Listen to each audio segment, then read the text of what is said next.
ગુજરાત કોંગ્રેસ પ્રમુખ શક્તિસિંહ ગોહિલ બનાસકાંઠા। શક્તિસિંહ ગોહિલે દિયોદરના ડુચકવડા ગામે સામાજિક લગ્ન સમારંભમાં આપી હાજરી।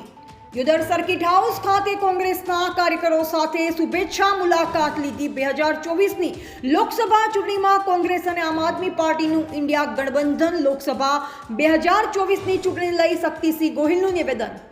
ગુજરાતમાં લોકસભાની ચૂંટણી માટે ટિકિટો ફાળવણીનો નિર્ણય કેન્દ્રીય કક્ષાએ લેવાયો। ગુજરાતમાં લોકસભાની 24 સીટ કોંગ્રેસ પક્ષ અને આમ આદમી પાર્ટીના 2 સીટ પર લડશે ચૂંટણી।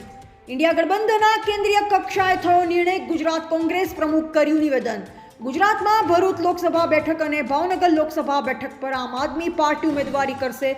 ગુજરાત પ્રદેશ કોંગ્રેસના પ્રમુખ શક્તિસિંહ ગોહિલ બનાસકાંઠાના દિયોદર સર્કિટ હાઉસ ખાતે કોંગ્રેસના કાર્યકરો સાથે શુભેચ્છા મુલાકાત બાદ મીડિયાને આપ્યું છે નિવેદન। અહેવાલ કલ્પેશ બારોટ, બનાસકાંઠા।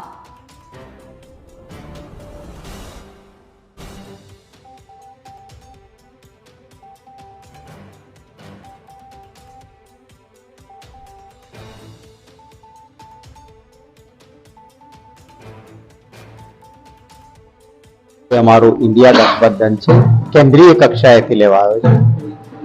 વ્યક્તિગત અભિપ્રાય, સ્થાનિક અભિપ્રાયો આ બધું જ જોયા પછી મોવડી મંડળ છે એ આખરી નિર્ણય કરે ત્યારે પક્ષના એક સૈનિક તરીકે કોઈ પણ વિવાદ વગર તમામ કાર્યકર્તાઓ હાઈકમાન્ડનો નિર્ણય છે એને અનુસરીને આગળ વધ્યા હતા। પરંતુ આખરી નિર્ણય પરિવાર હોય તો એમાં વડીલ, પક્ષ હોય તો એમાં મોવડી મંડળ, એ નિર્ણય આખરી નિર્ણય હોય છે। એ નિર્ણય થઈ ગયા પછી આ અંગેનો કોઈ વિવાદ ન હોય।